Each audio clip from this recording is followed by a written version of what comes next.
Hello කට්ටිය, ඉතින් මේ තමයි 1v1 map එකක් හදනගේ part 3 වීඩියෝ එක. ඉතින් අපිට තව ස්ක්‍රිප්ට් වගේක් හදන්න තියෙනවා. හරි, ඉතින් ඔයාලා මුලින්ම setting වලට ගියාම තියෙනවා මෙතනින් global script එක play script වල වෙනස් කරගෙන මේ ඉරිකල් දෙවල ඇතුළට එන්න. හරි, අපි මෙතනින් හදාගමු script එක. හරි, ඉතින් ඔයාලා මුලින්ම උඩ search bar එකේ search කරගන්න ඕන on team ace කියලා. ඊට පස්සේ මෙන්න මේ උඩින් එන රතු බාර block එක ඇදලා දාගන්න.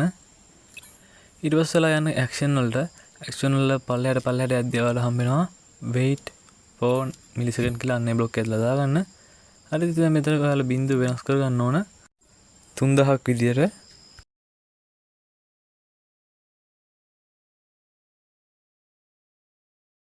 ඊට පස්සේ ආපහු යන්න search bar එකට ගිහලා search කරන්න teleport කියලා. ඉතින් ඔන්න උඩින් යනවා නිල් පාට වෙන්නේ block එක ආපහු ඇදලා දාගන්න අර කැටින්. ඊට පස්සේ මේ දන ලකුණ තියෙනවානේ, අන්නේ කුට්ට මෙන්න මේ රෝස බාට මෙන්න obtain කියන block එක දාගන්න. ඊට පස්සේ මේ දන ලකුණ උඩට වෙලා දාගන්න get all players කියන එක. හරි, ඔයාලා මේ xyz කියලා තියෙනවානේ, අන්නේ උඩ බලලා ඒක delete කරගන්න. ඔයාලා action වලට ගිහිල්ලා මේ get property කියලා උඩින් තියෙනවා, අන්න ඒක ඇදලා දාගෙන ඒක උඩ තියෙන දන ලකුණ උඩ ඔබන්න. හරි, ඉතින් ඒ බොම උඩින් මෙන්න මේ no entity කියලා පොඩි පෑනක් වගේ block එකක්. අන්න ඒ block එකක් දාගෙන ඔයාලා මේ අවසාන තැන වෙනස් කරගන්න ඕන position කියලා. හරි, ඔයාලා අපෝ මෙන්න මේ පෑන උඩ ඔබන්න. ඒක ඉබ්බම ඔයාලා තෝරන්නයක් ඒ ඊළඟට aim එක මේ spawn point එක අල්ලලා හරි ලකුණ දෙන්න. ඊට පස්සේ මේ කොළපාර block එක ඇදලා දාගන්න උඩ තියෙන ධන ලකුණු උඩට. හරි, ඉතින් ඔයාලා අපහු මේ නිල් පාට teleport block එක උඩ touch කරලා ඒක copy කරන්න එපාර. ඉතින් copy කරලා ඒක යට දාගන්න මෙහෙම. මෙතනින් ඔයාලා අපහු pan උඩ වන යට තියෙන block එකේ ඒකේ ඔයාලා තෝරගන්න ඕන මේ spawn point 2 කියන අනිත් spawn point එක. ඊට පස්සේ මේ කතරේ දීලා back වෙන්න. back වුණාම මේ පළවෙනි spawn point එකට එමෙ කල්ලා මේ පොඩි ඉරිකැල තුන ඔබලා මේ උඩින් තියෙනවා මෙතන spawn point 3 කියලා වෙන්නන්නේ. ඒ 3 වල එකක් කරන්න නැත්නම් ඉස්සරට වලට පැටලෙවි. හරි, ඉතින් ඔයාලා අපු යන්න ඔයාලා හද ස්ක්‍රිප්ට් එකට මෙතනදී මේ get property කියලා තියෙනවනේ. අන්න මේ get property block එකට එකපාරට touch කරලා ඒක copy කරගන්න. ඊට පස්සේ ඒක මේ කොනේම තියෙන xyz රුට දාගෙන මෙතන ඔයාලා වෙනස් කරගන්න ඕනේ මේ අවසාන position කියන එක ඔයාලා forward විදිහට වෙනස් කරගන්න. ඉතින් ආපහු සරයක් මෙන්න මේ get property block එක ඔයාලා copy කරගෙන ඒක දාගන්න ඕන උඩ තියෙන xyz ළඟට. ඉතින් ඊළඟට මේ උඩ තියෙන spawn point 2 එක delete කරලා දාලා ඔයාලා දාගන්න එතනින් උඩම තියෙන spawn point එක ඔයාලා ඒක copy කරගන්න එකපාර. මෙන්න මේ block එක copy කරගෙන අන්න එක දාගන්න මේ දන් ලකුණු උඩට. හරි කට්ටිය, ඉතින් ඔයාලා මෙතනින් කතරේ දීලා back වෙන්න. back කළා වෙලා යන්න ඕන අපි කලින් වීඩියෝ එකේ හදපු HUD එකට. ඔයාලා දන්නවා custom HUD එක අපි හදුවනේ. ඉතින් මෙන්න මෙහෙම මෙතනට ගියාම ඔයාලා වෙනවා මෙන්න මේක අපි වීඩියෝ එකෙන් හදාගත්තා.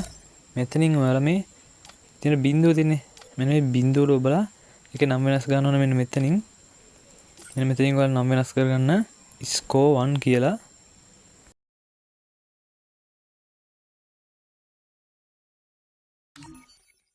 ඊට පස්සේ අනිත් බිංදුවටත් ඔබලා ඒක වෙනස් කරගන්න ඕන score 2 කියලා.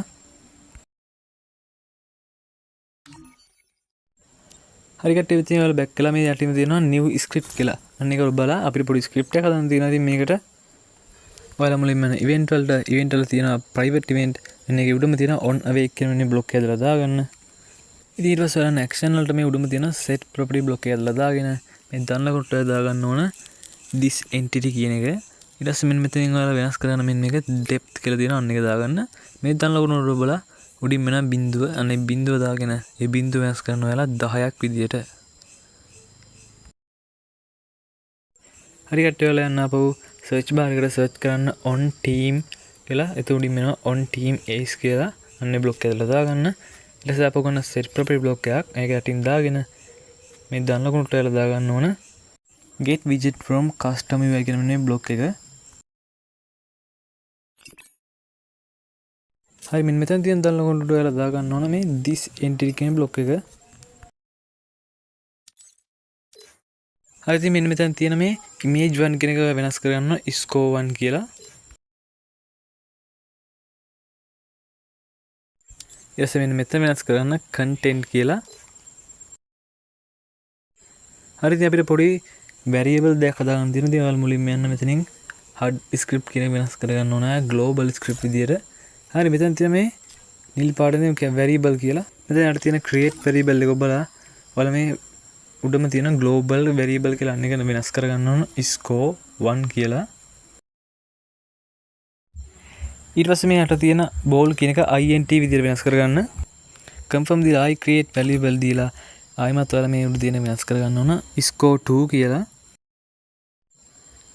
ආයිමත් මේ ball එක int කියලා වෙනස් කරලා confirm දෙන්න. හරි. ඔයාලා අපු යන්න ඔයාලා හදා හිටපු hard script එකට මෙතනින් ඔයාලා තෝරගන්න මේ යටම තියෙන hard script එක. හරි ඉතින් ඔයාලා මේ අවසාන දන ලකුණු උඩ ඔබලා යටම තියෙනවා to string කියලා. අන්නේ රෝසවල් බ්ලොක් එක ඔබන්න. හරි ඊට පස්සේ මේ අවසාන තියෙන දන ලකුණු අපු ඔයාලා එකපාර ඔබන්න. ඔබලා අපි මේ variable එක හදාගත්තනේ. අන්න ඒකට ගිහිල්ලා මේ තියෙන global කියලා අන්න ඒකට ගිහිල්ලා මේ උඩම තියෙන score 1 කියන එක ඇදගෙනලා දාගන්න දෙන්න. ඊට පස්සේ මේ අපි ගත්ත set property block එකට එකපාරක් ටච් කරලා ඒක ආපහු copy කරගන්න ඕන. මෙන්න මේ කොනෙන් වගේ ඔබලා copy කරන paste කරගන්න. අද ඒක යට දාගෙන මෙතනින් ඔයාලා වෙනස් කරගන්න ඕන. මේ score 1 කියන එක score 2 කරගන්න. අවසානයේ තියෙන මේ score 1 කියන block එක delete කරලා එතන ආපහු add කරගන්න variable ගියා global ගිහලා මේ score 2 කියන එක ඇදගෙන දාගන්න. ආපහු යන්න ඔයාලා search bar එකට ඔයාලා මෙතනින් search කරගන්න wait කියලා උඩම එනවා wait for next frame කියලා අන්න එක ඇදගෙන මේ රතු පාට බ්ලොක් එකකින් දාගන්න. ආපහු යාලා යන action වලට මෙතන තියෙනවා wait for millisecond කියලා. අන්නේ මෙන්න මේ බ්ලොක් එකත් ඇදලා මෙන්න මෙතනට දාගන්න. ඔයාලා බිංදු වෙනස් කරන්න ඕන 3000ක් විදියට. ඊට පස්සේ ඔයාලා යන මේ logic කියන කොළ පාට එකට මෙතන තියෙනවා if else කියලා උඩින් බ්ලොක් එකක් අන්නේ ඇදලා දාගන්න. මෙන්න මේ දන් ලකුණු වලට ඇදලා දාගන්න ඕන මේ මෙන්න මේ බ්ලොක් එක නමක් නම් කියන්න බෑ මචං. ඉතින් මේ බ්ලොක් වල ඔයාලා අපි හන data වලට වහ පල්ලෙහාටදී මෙන්න මෙතන තියෙනවා මෙන්න මේ බ්ලොක් එක. අන්න එකත් දාගන්න. මෙන්න මේ දෙපාරක් එක දාගන්න. මෙන්න මේ එකපාරයි අපහු data ගියා ආපහු දෙපාරක් මෙහෙම දාගන්න. ඊට පස්සේ මෙන්න මේ බ්ලොක් එක දාගන්න මේ පළවෙනි දන් ලකුණු වලට. මම දාන්න අමාරුයි මචං. මෙන්න එහෙම දාගන්න. හරි. ඊට පස්සේ මේ බ්ලොක් එකත් දාගන්න මේ අවසාන දන් ලකුණු වලට. ඊට පස්සේ ඔයාලා යන variable වලට ගිහිල්ලා ඔයාලා අපි ඉස්සෙල්ලා හදාගත්ත මේ score 1 කියන බ්ලොක් එක ඇදලා දාගන්න. මෙන්න මේ දන ලකුණට උඩම තියෙන මේ බිංදුව දාගෙන ඒ බිංදුව වෙනස් කරන්න ඔයාලා 8 විදියට.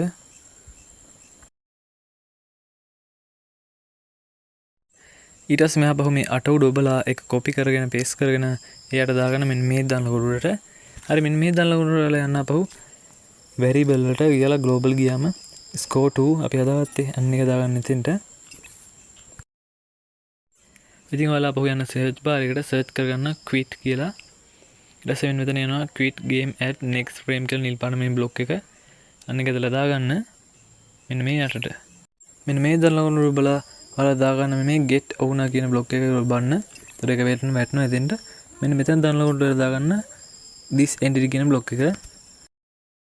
හරි කට්ටිය ඉතින් මං හිතනවා මෙච්චර දුරට හදන් අපි ස්ක්‍රිප්ට් එක වල තේරෙනවා ඇති කියලා.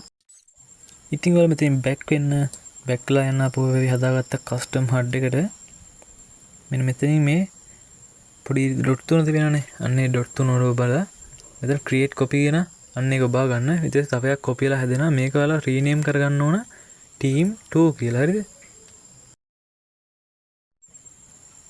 හරි ඉතින් ගියාට පස්සේ ඔයාලට තියෙනවා මේ edit script කියලා අන්න ඒකට ඔබන්න.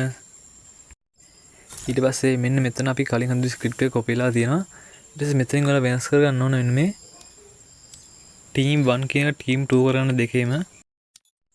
ඊට පස්සේ මෙතන මේ යටම තියෙන score 1 තෝරගෙන යට එකේ score 2 තෝරගන්න. හරි ඉතින් අද වීඩියෝ එකේ අවසාන දේ විදිහට මේ රෝස්වල් බ්ලොග් එක පොඩ්ඩක් පැත්තටලා තියාගෙන මේ යටම තියෙන රෝස්වල් බ්ලොග් එක දාගන්න මේ උඩම තියෙන එක දාගන්න මේ යට තියෙන දාලා උන්ට පොඩක් ඉතින් බ්ලොග් දෙක මාරු කරන්නේ. හරි ඉතින් කට්ටිය වීඩියෝ හදා ඉවර වෙන්නේ. තා වීඩියෝ කැලි දෙකකින් වගේ අපිට මේ සීරීස් එක ඉවර කරන්න පුළුවන් වෙයි. ඉතින් මේ වීඩියෝ දැන් මම ඉක්මනට අරගෙන ඉන්න. ඉතින් එතකන් ඔයාලා පරිස්සමින් ඉන්න. මං ගිහලා එන්නම්. බයි බයි.